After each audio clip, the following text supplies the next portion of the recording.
Reuters is reporting that there's unrest in Turkey. Quote, Turkish police stormed the offices of an opposition media company on Wednesday, days before an election, in a crackdown on companies linked to a U.S.-based cleric and foe of President Erdogan. Brawls broke out, and police fired a water cannon to disperse around 500 people who gathered in front of the offices of Kanalturk and Bugun TV in Istanbul to protest against the police action. They say the authorities on Tuesday took over 22 companies in an investigation of alleged financial irregularities. All right, so this is authoritarianism 101. This is silence the opposition, silence your political opponents and critics.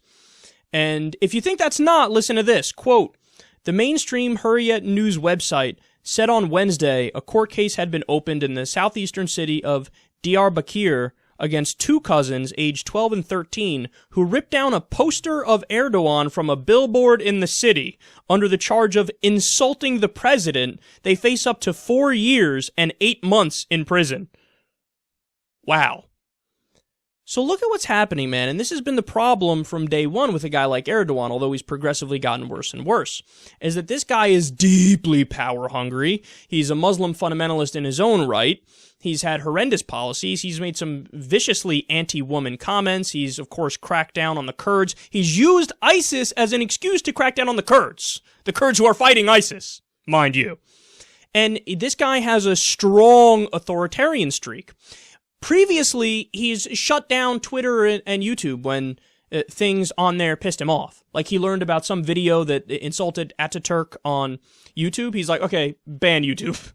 Now, over time, like, he brings it back every once in a while, but still, every now and then, he's like, this thing on Twitter pisses me off, shut it down.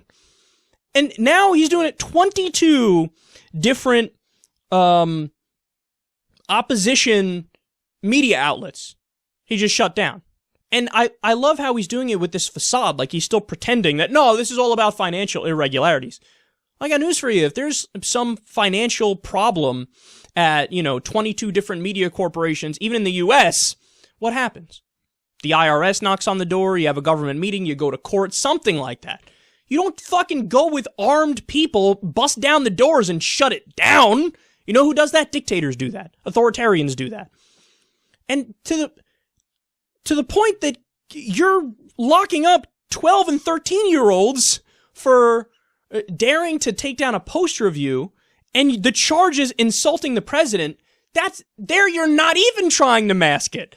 At least when it came to doing it with the media companies, you're masking it and saying, oh, this is really about financial irregularities. When it comes to the kids, you're just like, no, they insulted me. So now I'm going to arrest them for insulting me. Well, then how can the media do anything but, by definition, spew your propaganda? And that's the point. That's what he wants, is a media that only spews his propaganda, gives no opposing point of view, to the point where he cracks down using armed people when people disagree with him. Guys, what this shows me is, I don't know what the fuck's going to happen in this Turkish election, but he's not supposed to do well. Experts are saying it's not going to go well for Erdogan and his party, the AKP. So, is it possible that he tries one way or another way of rigging the results? I mean, if this is any indication, absolutely that's something he would do. I mean, it's getting scary, man. Turkey for a long time was known as, okay, it's the relatively secular Muslim nation, and they're the poster child for the success of that. Well, now with the guy like Erdogan in power, that may be slipping away, or it may already be gone. Because when you start arresting people for tearing down a poster of you, kids, and you give them jail time, or you're about to give them jail time, when you start storming all the opposition newspapers, we've seen this before, and it's not pretty how it ends up.